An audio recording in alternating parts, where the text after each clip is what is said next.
I'm Christine, a 41-year-old homemaker.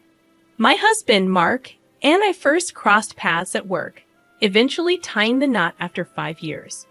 Our joy was complete with the arrival of our son, Jake, now an adorable 5-year-old. While I'd love to spend every moment with him, our financial constraints necessitate my working and leaving Jake at a daycare center. Jake, being understanding, often makes simple requests, like wanting an omelette tomorrow. His innocence makes it easy to comply, although I secretly suspect it's because my culinary skills don't extend far beyond basic dishes. Despite my excuses, I can't deny the challenge of crafting a perfect omelette. The early years with Jake were blissful, with our family outings and weekend drives creating cherished memories. However, things started changing when Jake turned 3. Mark, once elated by Jake's presence, began coming home late, citing frustration with Jake's occasional fussiness as the reason. Mark's late arrivals became more frequent, often extending into the early morning hours. His excuses seemed flimsy, and the scent of sweet perfume on his suit raised suspicions. Though bothered, I chose to ignore it, prioritizing Mark's role as a decent father when Jake was at his best. Fast forward 2 years, and Jake has grown into a lively 5-year-old. His vitality contrasts sharply with Mark's deteriorating attitude. Mark's impatience surfaces even for trivial matters, like a spilled cup of tea. Attempts to address Jake's behavior result in Mark snapping and refusing to engage with him. Conversations with Mark have become strained. His dismissive attitude toward family time and insistence on eating out instead of my cooking add to the tension. Suggestions for outings on his days off are met with resistance, as Mark prioritizes rest over quality time together. It's disheartening to witness Mark's persistent irritability, seemingly stuck in a perpetual fussy face. Despite my attempts to bridge the communication gap, our exchanges have devolved into arguments, leaving me to wonder if Mark will ever outgrow this phase at 40 years old. I once confronted him about his perpetual anger, asking why he was always so furious. As expected, he responded with his usual ire, claiming, "It's because you're useless, obviously. You're passing that on to Jake. I wish he turned out more like me." It was a hurtful statement, insinuating that all of Jake's positive traits were inherited from him, while any negative qualities came from me. I found it hard to believe his audacity. My frustration with Mark escalated, with his words and actions causing me considerable emotional pain. Thoughts of divorce crossed my mind, as he seemed one step away from ending our marriage due to his behavior and lack of respect for our family. Despite it all, I stayed, holding on to the love I still had for my husband. Even though Jake was scared of Mark, he clung to a semblance of affection for his father. Living with a husband who was perpetually in a bad mood wore me down, but I lacked the courage to break up our family. Then, one day, Mark brought up the topic of a trip with some colleagues from work. These colleagues were the ones he was close to, the ones reveling in their single lives. He casually informed me of his decision to join them on the trip. I questioned the rationale behind his sudden desire for a getaway. Mark expressed his frustration, claiming he had been patient for too long, sacrificing all his time for the family. According to him, I spent all the money he earned on useless luxuries. I retorted that I was not indulging in luxuries, and, in fact, contributed more to our family than he did. The harder I worked, the more money I made, but Mark seemed to put less and less into our family. His trip, financed by our shared resources, infuriated me. He declared, "I'm going away for a week from tomorrow, whether you like it or not. Don't complain." I was taken aback by the abruptness of his decision and felt my anger simmering. Before I could respond, Jake, who was supposed to be asleep, woke up. Panicked, I rushed to attend to him, apologizing for the disturbance. As I tried to put Jake back to sleep, I sensed something was wrong. His body felt hot, and he complained of a headache. In an instant, his eyes rolled up, and he collapsed. Frantically, I called for an ambulance. Mark, who I assumed would accompany us, refused to come along. Despite my frustration, I had no choice but to board the ambulance alone. Thankfully, the test results indicated a non-serious illness, but Jake was admitted for further tests.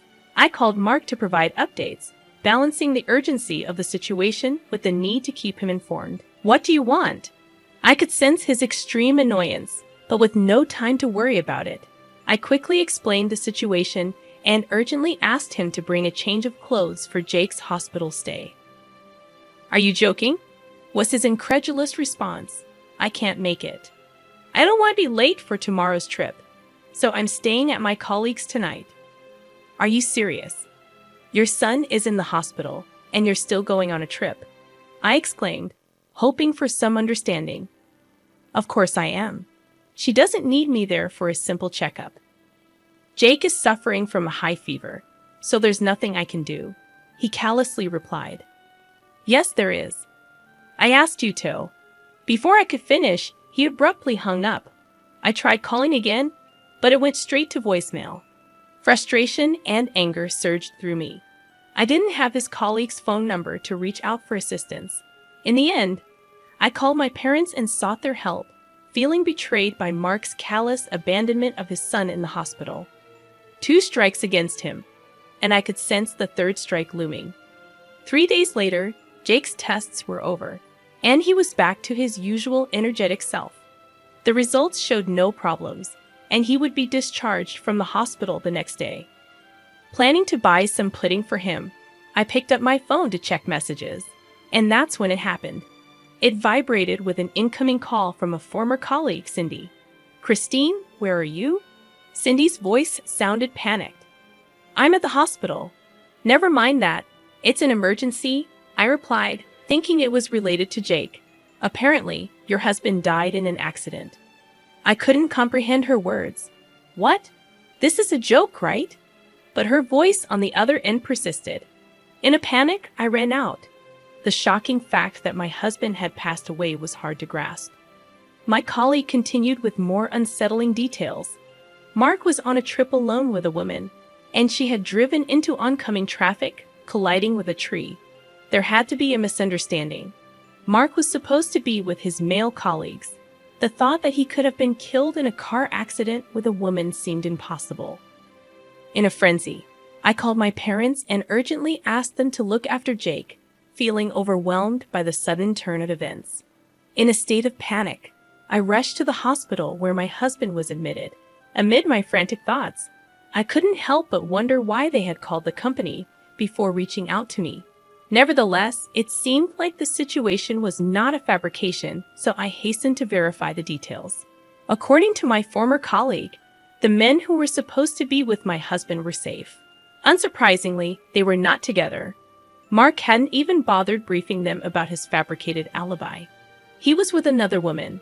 3 strikes. 3 strikes. And it seemed Mark's actions had caught up with him. Doubts lingered about whether he had actually died, and I needed to confirm the truth. As I entered the hospital room, a rattle echoed. To my surprise, there was only one person in the room, undoubtedly Mark. Bandages wrapped around his hands and feet looked painful, but the rise and fall of his chest indicated he was breathing. Cindy's information about his demise was incorrect. Mark was alive. "You're alive," I murmured, moving closer. Examining his slightly open eyes, he seemed a bit shaken. Maybe he hadn't anticipated the company contacting me so promptly. In his usual grumpy tone, Mark spat out, "Took you long enough. Your husband's been in an accident, and it takes you ages to get here. You useless piece off." "Well, good to see he's still his usual self," I interjected, noting his battered appearance. It appeared he had only broken his left hand and right leg, despite the wrecked rental car. "I'm glad you're okay," I told him, to which he replied, "You better take good care of me, huh?" He seemed remarkably fine. As I handed him a sheet of paper, I explained, "When I say I'm glad you're okay, I'm talking about your right hand. If you had broken your right hand, you wouldn't be able to hold a pen to sign this." Perplexed, Mark unfolded the paper, and I revealed divorce papers. "Yes, I was preparing it, which is why I got here late. I know you're injured, so I'll just leave it here. Make sure you sign it." Are you joking? Why would I sign this? Mark protested. Wow, you told your girlfriend you were getting a divorce, didn't you? The reason you came home late every night was because you were with her. Was this trip a prenuptial trip too? Good for you. Now you can marry your sweet Michelle. How do you even know her name? Mark questioned. Because I spoke to her, obviously. In fact, before coming to your hospital room, I stopped by the woman's room. She was also in the same hospital. I asked for the woman who was in a car accident and immediately found her. Despite her injuries, she seemed better off than you. Her parents were in the hospital room too. I asked her to tell me everything. I explained, recounting my encounter with the woman. With her parents questioning her, she glared at me and said, "Let him go. I don't know what she sees in you. You're cold to your wife and kids. You don't pay your bills. You go out every night. And you don't care when your kid is in the hospital. The cheating. It's game over." Mark's face instantly turned pale at her damning words. I anticipated his defensive reaction, but it didn't alter my decision.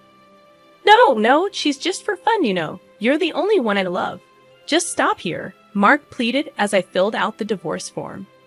Unperturbed, I suggested, even if you tear it up, I've got plenty of space.